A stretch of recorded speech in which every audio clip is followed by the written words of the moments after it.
Today, I had the pleasure to talk with Tristan Handy, the co-founder and CEO of DBT Labs. DBT Labs is one of the most important data technology companies in the world. Tristan and his team built it from an idea to more than a $4 billion company. He changed the way tens of thousands of companies do business. Before we get started, I want to remind you that this podcast is not investment advice. It is intended for informational and entertainment purposes only. Tristan, welcome to Onward.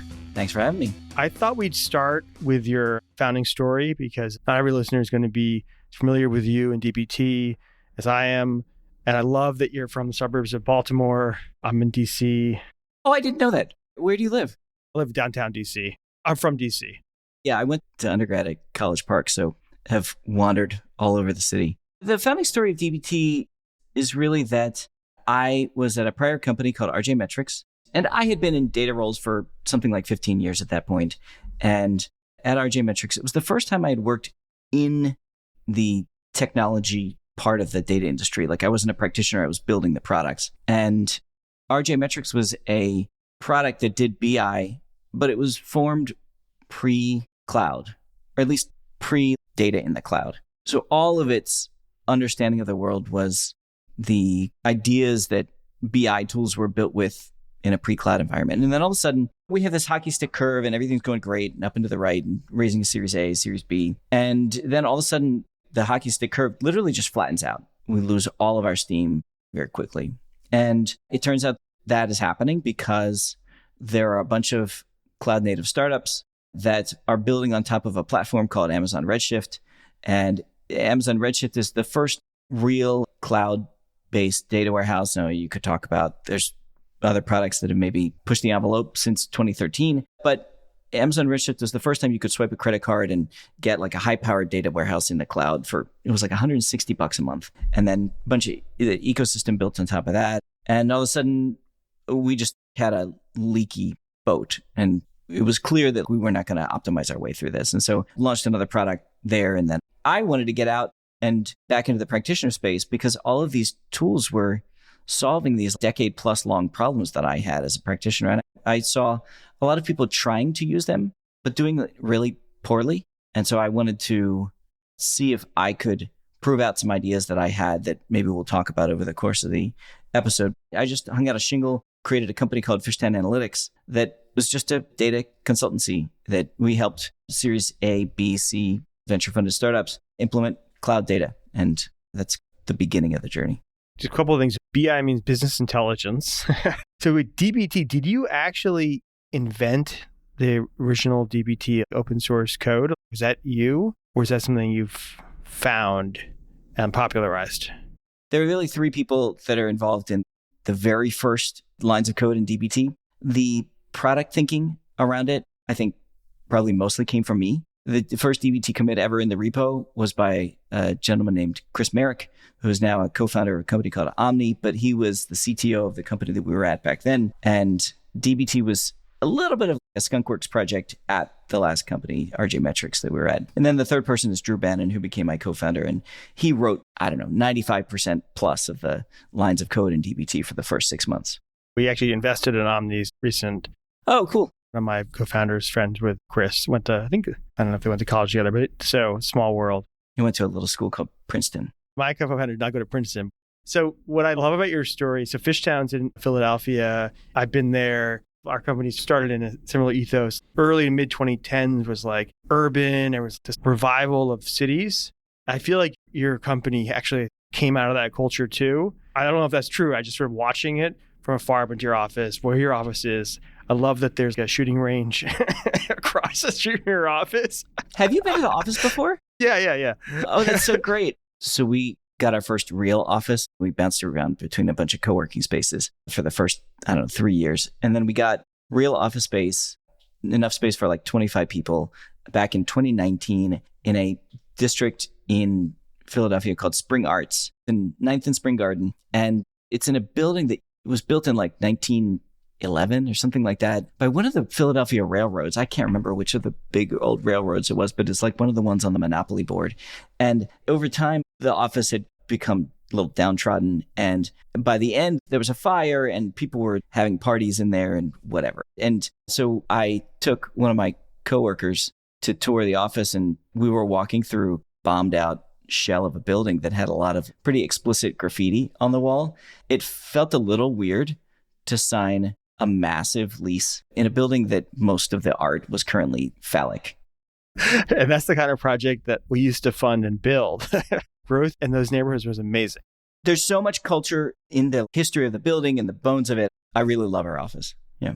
Okay, but I feel like you're understated. So you go on to raise hundreds of millions of dollars. You have hundreds of employees. I don't know what tech company valuation is, billions of dollars.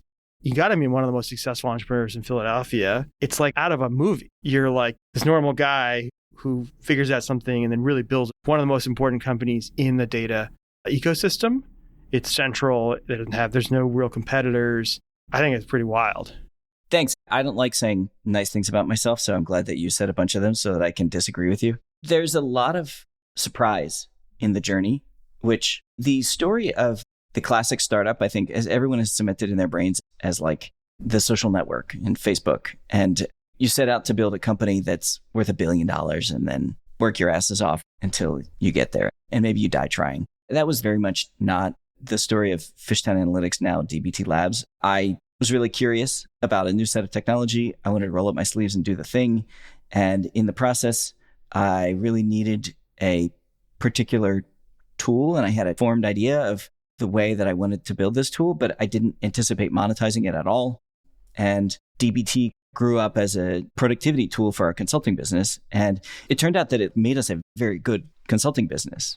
And that was great. We were more successful as a consulting business than I ever imagined. But as our clients got their hands on the product, they started using it themselves. And then a little community formed around it. And that was fun because Drew and I were off by ourselves. We didn't really have anyone that we were working with. And so it was neat that other people were using this thing too, and we could exchange best practices, and a community arose around that. And different companies would hold meetups, and they would invite us to the meetups that were focused around our own product. And the usage of DBT grew at a consistent month-over-month rate, 10% month-over-month for, I think, 5.5 years, and grew from nothing to now we're at 50,000 companies using DBT in production. It's been a wild ride to be on. 1 million data scientists or something like that. 1 million people. It's very hard to know the number of humans because DBT is open source. You don't have to log in. But if you say 50,000 companies are using the product, then you can make some assumptions about how many humans are at a typical company. And I think you get to 1 million pretty quick. I mean, we use it. And one of the things I like about it, and one of the things I like about the way you think, is that I'm on the product side when I'm involved, and my team can ridicule me when I talk about the engineering side, but it's transformed what we could do, and we're building new products with it. And what I like about it, it abstracts out the logic. You used to say transformations, but the logic of what is happening, it makes it much cleaner.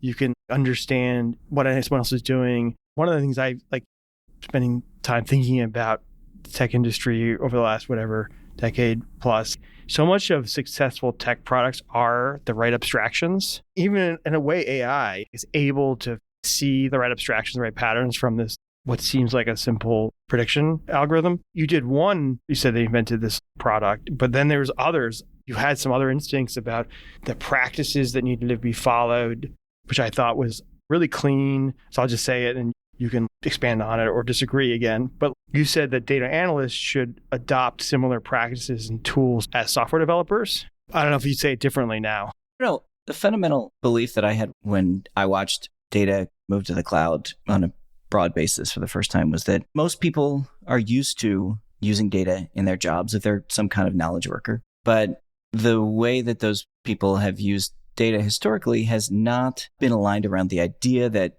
data systems are software systems. It's more like the way that we used to use data was more akin to paper. In paper-based processes, you had an inbox and an outbox, and people put things on your desk and you looked at them and maybe you signed them, maybe you stamped them, whatever. You're always like passing around these paper, right? Paper predates you, huh? I don't have a professional career pre-PC on the desk. But when you think about how people used data pre-cloud, it really was like passing around these data artifacts. you would email around spreadsheets or TXT files or whatever. And fundamentally not that different than paper. It's just the same process, but digitize it. And that was really the first phase of how most pre-computer processes made it into the world of computers. Is let's just do what we were doing before, but do it on the computer. And I think the humans that are always furthest out in front of thinking from first principles about how you do things with computers is software engineers. Of course, they're always leading the way. When you're in the cloud, when all the data is in the cloud, then all of a sudden you stop pushing paper around to each other and you say, okay, I'm building an always-on software system. Who knows how to do that? Okay, software engineers know how to do that. Let's figure out what ideas we can steal from them. And that was really the impetus behind almost all of DBT's product decisions. And there's like a million other smaller things, but that's the big idea. It's funny, so you don't know this, but Fundrise is building a new product, and I'm stealing your playbook, trying to do that for real estate analysis. Oh, cool. Which is exactly what you described. But it's like real estate analysts push paper. They use PCs, but it's still functionally a Word doc or a spreadsheet, and they don't know anything about software engineering, and all their practices follow from that old way of thinking, even though obviously it's digitized. Nothing they do is in a cloud. It's all in an Excel spreadsheet. There's like a step change coming around that. That's why I've thought a lot about your business, because it's a model. We're not just using the software, but there's another abstraction. Like there's this model of applying a more rigorous way of doing the work, not just the support around the work, but the logic around even the words in the data science are much more precise, ingestion and transformation and the ETL and all these things that in non-software world are just fuzzy, gathering data and what they're doing to it, the joining. And so that kind of language, if the language is precise, the logic is precise, the practices are robust, and it's just missing from most of the financial industry. We've built a piece of technology, certainly, and we've built a company, but I think the hardest thing that we've had to do was build a community of users. And it's exactly for the reason that you're talking about. We essentially started with the idea that everybody needed to change the way that they were working. And that is not a great way to start a technology business, because most people that have been through this process can tell you that it's incredibly hard to get people to change the way that they work. And honestly, it's one of the reasons why I think most people would not have started a technology company and built DBT. And I actually talked to venture capitalists at the beginning of the process, and they said, we're just not open to funding something that's on user behavior change. We want you to build a product that works with users and not tells them to do things differently. If you're going to take this big group of users and say, guess what? The way that you're doing things right now is probably not serving you as well as it could, then there needs to be some way to take them through a process where they see the light on the other side and they deliver business outcomes, or they get promoted, or like whatever the thing is that makes them freaking fall in love with your idea, that they will then turn around and infect the next person with it. Yeah, I'll come back to you when I have this beta product and we can talk about it. I didn't mean to tease it yet because I still have a couple more months of work here, but let me transition to the next part of your story, because you just mentioned it, which is venture capital. Again, my view of you is you're this insider outsider, because for me, you look like an insider because you're in the center of this data ecosystem. Lots of people who are peers, and some of these peers now are Ali or whatever's got like a $50 billion company or something. But you're also clearly an outsider. You're not a Silicon Valley person. You're not there. You're not like them in so many other ways. And then you went and raised money in the peak of the bubble. You raised a lot of money. You've been through the process. And I'm interested in your views of venture and tech, whichever order you want to do. You pick which one you want to do first, because there are observations about the tech industry. Like tech industry has changed a lot. It changed, God, I don't want to say politically, but I'll just say just changed. Like the nature of it's changed a lot. It's matured, it's grown. It's not like a bunch of people in garages anymore. Yeah, it's the biggest industry in the country at this point. I think if you want to measure it by percentage of the S&P 500. Let's do venture first. I have more well-developed thoughts on venture, and maybe I can spitball with you a little bit on tech. But I really don't like the fact that being a founder is a thing that we as a culture now both accept and revere. It's now cool to be a founder. Why would I not want that? It's not that I don't want more founders. There's so many good things about having people be founders. And the time when there were the most founders in the history of humanity was like when everyone was a single family farmer, post-feudalism, but pre-industrialized capitalism, because everybody was responsible for their own outcomes and that they had a stake in everything. And they had to make really good decisions that were tied with reality and blah, blah, blah. And there's so many things that are good about that. But the problem is when it seems like it's such a cultural stamp on your resume now. I founded a company, I raised some money, I got some early product market fit, and then it didn't work and I spun it down and then I went to work at Google. That's now like a badge of honor. I see a lot of people getting into this for the wrong reasons and without any particular need to change the world and without any particular experiences that would allow them to do something really big. And that I think is very dilutive to the ecosystem overall. There's just a bunch of people that maybe should come back to this dream when they just feel this inevitable urge that they can't possibly resist. One of my favorite things that I've ever heard a founder say was when Jensen was recorded, I think it was on Acquired, where they asked him, like, would you do this all over again if you know what you know now? And he was like, hell no, never. Yeah, I don't know if I believed him when he said that. I was like, I don't know if I believe you. You're just salty as your brand. That's fair. This has been a wonderful journey that I've been on. It's been 8.5 years now. Things are continuing to go well, so it'll probably be a lot more. But I don't know if I would do it over again. I really feel compelled. I feel like there are humans in the world who need what we're building. And I think that there's real structure of the data industry that was bad for users. And I understand why it was the way that it was, but it wasn't good for the people actually in the business. And so I felt like I really needed to do this thing. And so I think you should feel that compelled to do the thing because it really hurts along the way. If you want to keep sticking with it, you got to be willing to go through the pain. And I think that VC often feeds into this cycle. We should revere people who start companies, not people who start startups. If you want to build a small business, hell yeah, the world needs more small businesses. I don't know that it needs more VC-backed startups because the incentives are often like very misaligned between the founder who starts the thing and success could look like a $2 million, $3 million business and outcome. You raise money and all of a sudden it's either IPO or bust. And so there's real misaligned incentives between, I think, many people who could start a socially productive business and a satisfying business for them and the needs of the venture capital industry. Anyway, I've been saying a lot. Let me pause there. Yeah, you said something really great at the beginning I'll come back to, but the lack of alignment, you know it as an operator and then it's inside the community. You hear stories that no one else is hearing. Most people just don't understand the significance of what you're saying.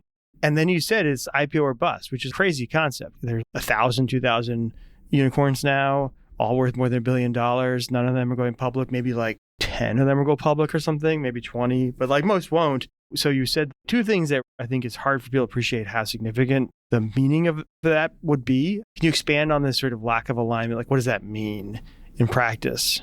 I bootstrapped Fishtown Analytics for 3.5 years with my two co-founders. I wrote a $10,000 personal check into the business checking account and went from there. And that business is really cool. If you can make money, you can have all the control in the world. You can decide how you want to shape work and your life and what kind of societal outcomes you want to create in the process. You can create your own culture. You can do all this stuff. But the minute that you raise $1 of VC, you all of a sudden have a fiduciary responsibility to these shareholders. And this fiduciary responsibility is really enshrined in corporate law and case law, where you must, in fact, make profit maximizing decisions when you have outside investors. And so all of a sudden, you have a narrower space to operate in. If you want to just take half your profits and donate them to the local cause that you care a lot about, that's a thing that you can do when you have a tightly held organization. When you take on VC, you just have fewer choices. But then the business model of VC is that most of the companies will fail and a few will return power law outcomes, quote unquote, return the fund. And VCs are not looking for a middling outcome. They're looking for most of their companies to run into a wall and die, and then a few of them to get really big. And founders' outcomes would actually be better if they could have a little bit more of a median look to them, because humans actually only need so much cash to be happy.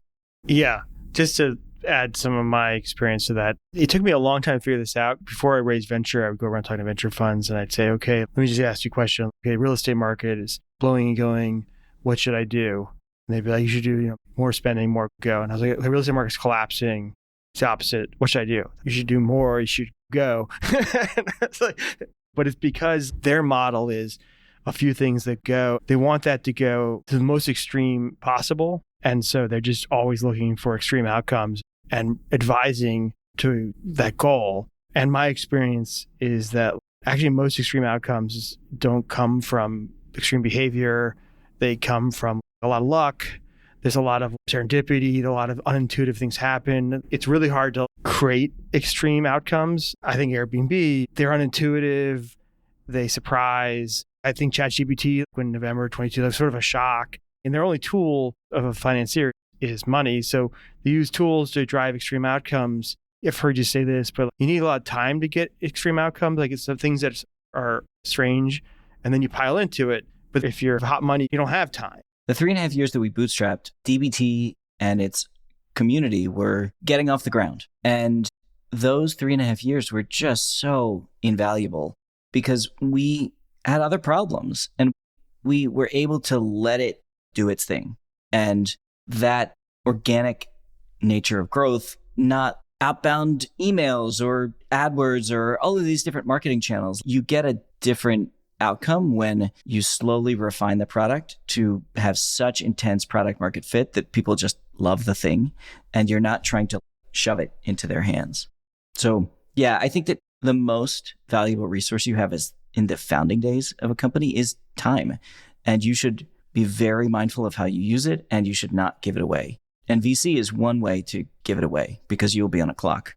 You can try to speed up time with all the marketing money, but you also try to speed up time by the whole thing. You can't birth a baby in 1 month with 9 people. You start throwing people at it, and that doesn't work either. That didn't work for us. More people doesn't mean more growth or better product. It actually sometimes meant the opposite. I don't know how far you want to go down that rabbit hole, but yeah, I have a lot of scar tissue around just realizing how hard it is to build great product experiences across very large groups of people. The initial version of DBT, the open source version of DBT, got refined over many years and with very few people. But the commercial version of DBT came out of more the venture funded model where we needed to build a cloud platform. It required a bunch of humans to do that. And we had to bring it to life very quickly because a lot of people wanted it and were willing to sign up. And then all of a sudden you have this big team of engineers and designers and product people. And it's very hard to communicate what was excellent about that original product and how do you translate that into the new product experiences. And that's not to say I think we hired amazing people, but they didn't all have 15 years of data experience. They hadn't consulted with dozens and dozens of different companies to help them build their analytics stack. It can't actually replicate the founding experience. And one of the things, the truism of nature is that you can tell somebody something that's true, but if they haven't experienced it, they don't believe you.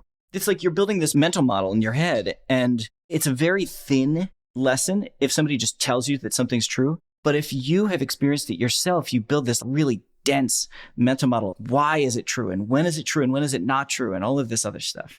Yeah. And it's hard to get that communicated through an organization, hard to do that remotely, through when people work from home. It's hard to do that when somebody comes with a decade of other kinds of experience that's maybe contrary to it. Their interests might not be totally aligned with that because their job is to punch the button at the factory or whatever the thing is that they feel like is the thing that's going to get them rewarded. And the product wants to, it's organic, right? Great products, there's something about them that it's not created synthetically by a bunch of people with MBAs, Excel spreadsheets that analyze how best to do it. Without going too far afield here, I grew up in the era of the NES and the Super NES. And my favorite game that's been made in the last decade is a game called Stardew Valley. And it doesn't really matter that much. It's a game where you farm and you have plants and different farm animals and stuff like this. And I play it with my kids. But the point is that many of the early NES games were built by extremely small teams, just like a couple of people. And Stardew Valley was built end to end, one person. And I think it's such a beautiful experience. It all fits together really nicely. I have become totally turned off by the mainstream game industry because I think these games are created by literally thousands of people and they become very cookie cutter and not that interesting. NES, Nintendo, just for people who are not our generation, maybe.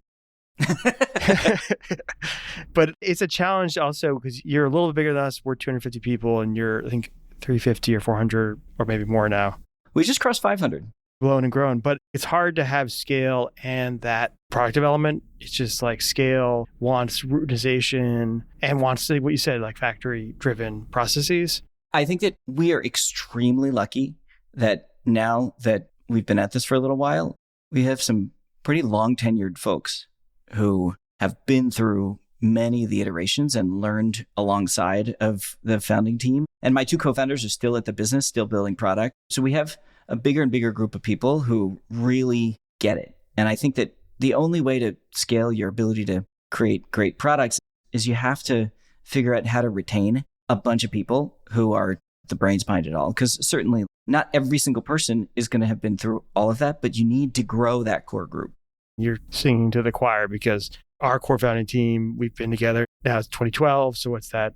For 12 years. Every year we add a few people to that core. That's the core nuclear power that drives the submarine. Yeah. Isn't it so much fun when one of those new folks, you realize that they know more about something than you do? Oh, it's the best. Then I don't have to go near it. And you're like constantly looking for the people to add to that nuclear core, and everybody in theory wants to be part of it. But I'm like, go to nuclear core. It's like hot and tense. So not everybody appreciates it once they get in there. That's not so fun. Before I ask you a question about tech industry, I just want to go back to something you said. You said something really thoughtful, and maybe you've had more thoughts on it because it was really interesting. You were talking about this idea of founders, and there's an era when everyone was a founder, post-feudalism and pre-industrial revolution. And that's basically when there was a country was founded, founding fathers. I was thinking about what you said and how that's so much of the ethos of what we want America to be. But most people, I can't remember exactly the description you just had of what it meant to be a founder. Like you had agency and you had to be realistic and live and understand the whole thing so you can make good decisions. I have no idea where my food comes from. I don't know who grew it.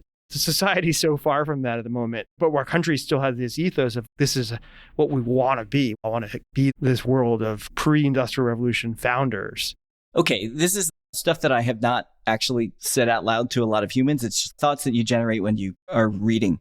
And certainly apply across the board. Obviously, at the same time period, the entire American South was run in a very different economic model. And just want to acknowledge that. But if you go somewhere, I don't know, in the Northeast or like Ohio or the places that German immigrants tended to go whatever, there was a lot of this family farm mentality. And there were a lot of land grants. And if you met the requirements of a land grant, which typically included clearing some amount of acreage and building a road or something like that, then the government would just give you land and you would go out there and plant yourself and maybe you would build a family. And it was a hard life, but you had no one except yourself and the people like immediately around you. And that experience, I think, is very similar. Now it's higher stakes than because most founders can just go and get a job if they need to. But the thought processes that would instill in you, I think, would be very similar to the thought processes of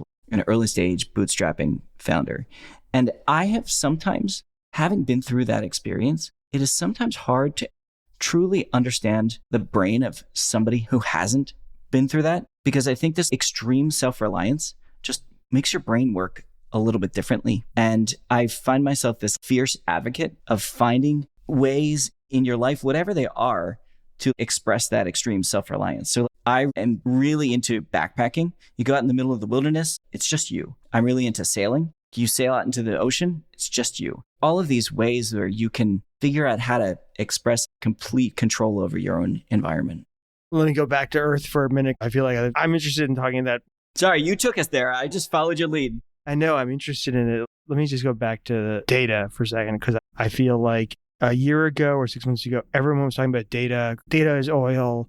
AI needs data. AI needs algorithms. AI needs compute. And like now people talk about AI needs energy. I tried to do a presentation on what data was because it doesn't mean anything in people's minds, actually. It's just so abstract. And I even think the data that the AI world's talking about is a different kind of data. Usually everything that software was dealing with was a table. They call it structured, but it's a table with like rows and columns. And essentially AI actually is really bad at rows and columns, at least Gen AI. And then I started thinking about punch cards. I don't know if you've read the IBM history biography. It's a really fun story. And the guy, Watson, he was a horrible human being. Selling computers to the Nazis?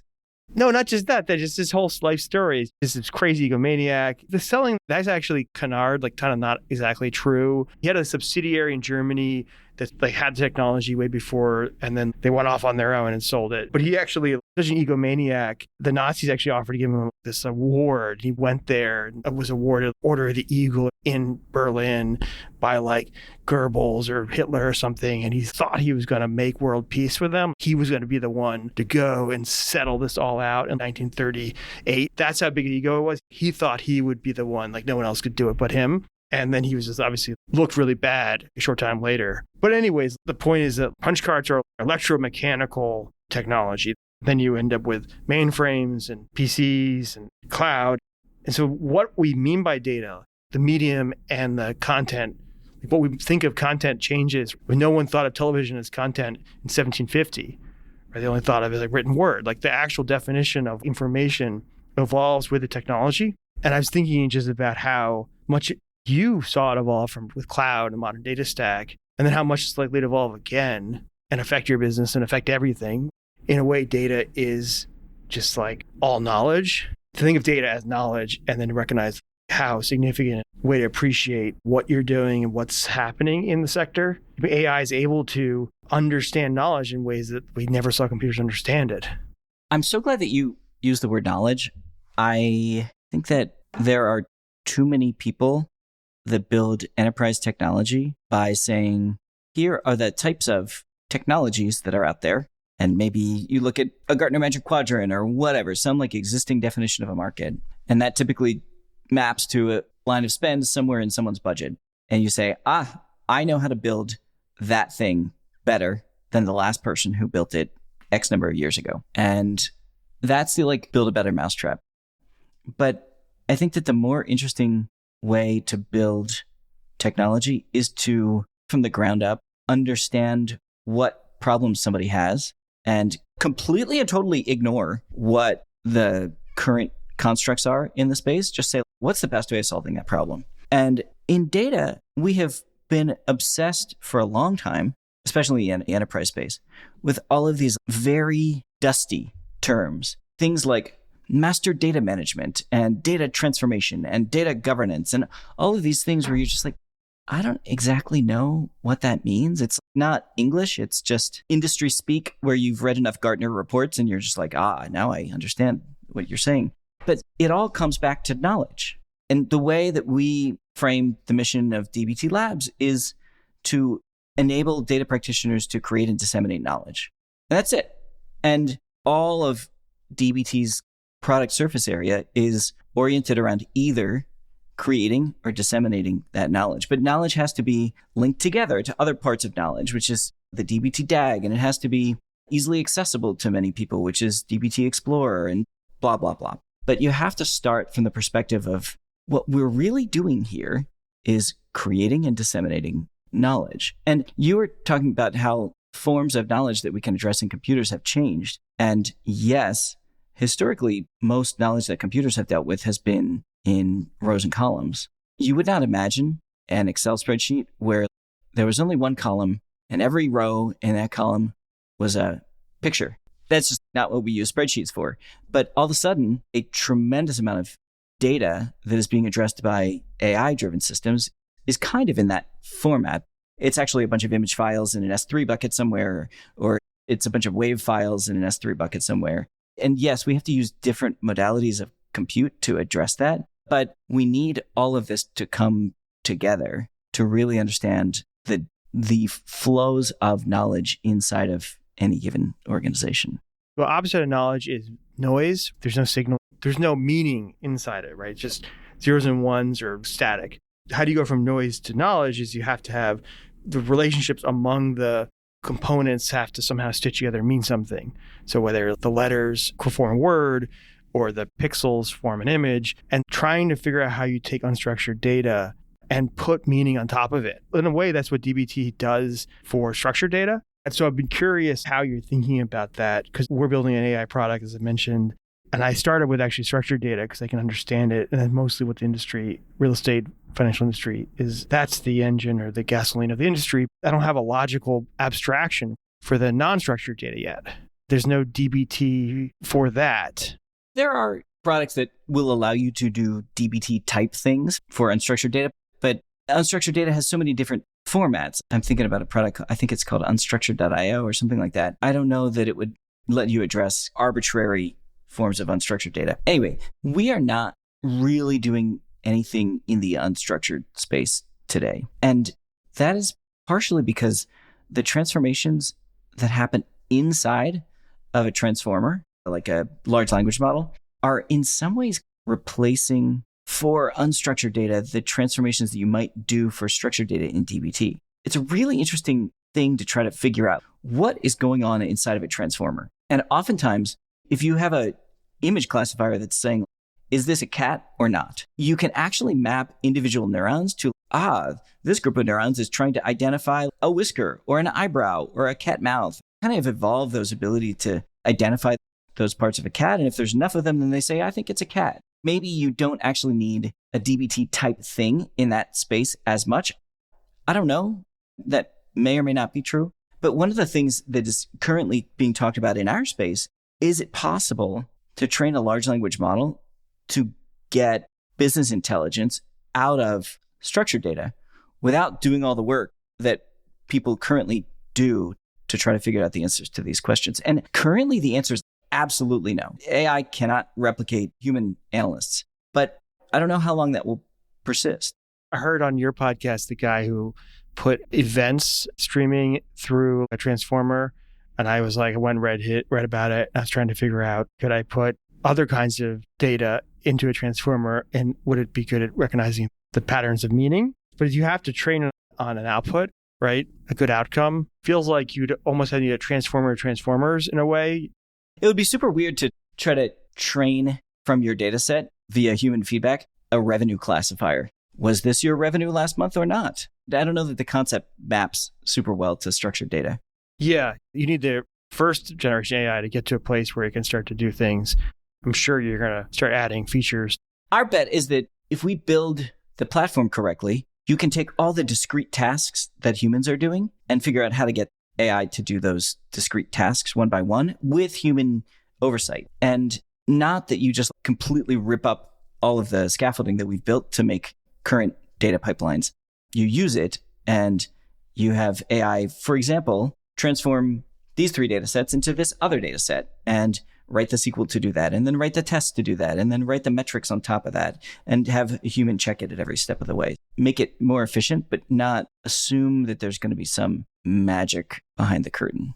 Yeah, what worries me about that, and that's just as a metaphor for I think most of the stuff people are using AI for, which is you're taking a discrete task and having AI do that discrete task, is that the paradigm shift from PC to cloud or whatever you want to call it, it created the modern data stack. And the paradigm shift before that created the previous ecosystem. And the beginning of any ecosystem, beginning of any paradigm shift rather, is that you start, and you probably know all this, but like they originally, when they created electricity, they just plugged in the existing discrete tasks because they used to have it all powered by a single like windmill. It wasn't particularly useful. Wasn't that much better. Then they organized the entire plant around electricity, then they got the benefit. The example I would say when I first got my car, I learned to drive, I used to drive the bus routes. That's the only way I knew how to get anywhere. Oh, that's funny. So I just drove the way the bus used to take me to school or something. So you don't understand the new paradigm and what can be done differently at first. And you just replicate the old, as you said, old paper way of thinking before there were cloud. And so I feel like we're in that stage where AI is going to create a new paradigm. The moment it's in this phase where we haven't changed the way we think, we're thinking the way we used to think, and the AI is helping us do it discreetly better.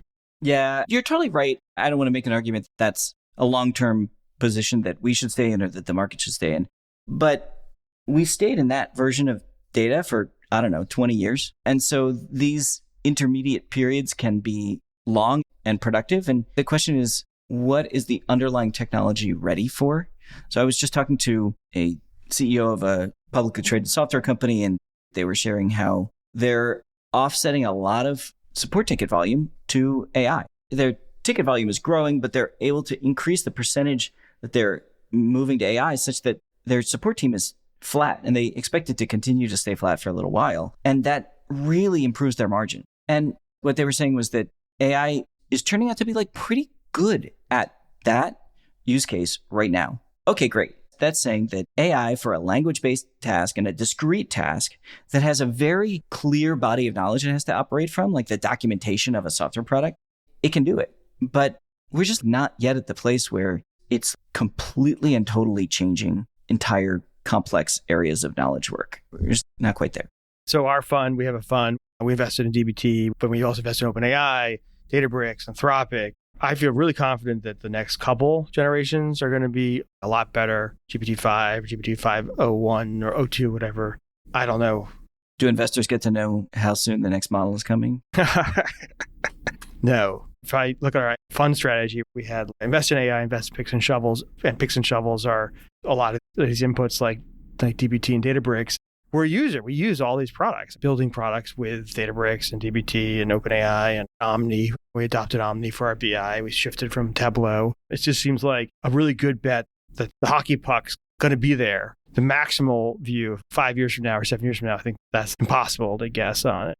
Totally. And I have seen Sam Altman speak in small group settings, and he has really made a brand for himself in a way that is really funny. He constantly trash talks their product. He's just like, this is the shittiest version of an OpenAI model that you will ever see. You get it. Things are moving very quickly, and so everything current is going to be garbage very soon. But I've never heard him predict anything more than 18 months out because he's just so respectful of the idea that progress is happening rapidly and exponentially in a way that the scaling rules don't produce linear outcomes. Like behaviors happen that we actually would not have anticipated. And so we just don't exactly know what anything's going to look like in more than 18 months, which makes it very hard for people like you and me who are trying to build products and trying to anticipate what the future is going to look like. And it's a period of very high change.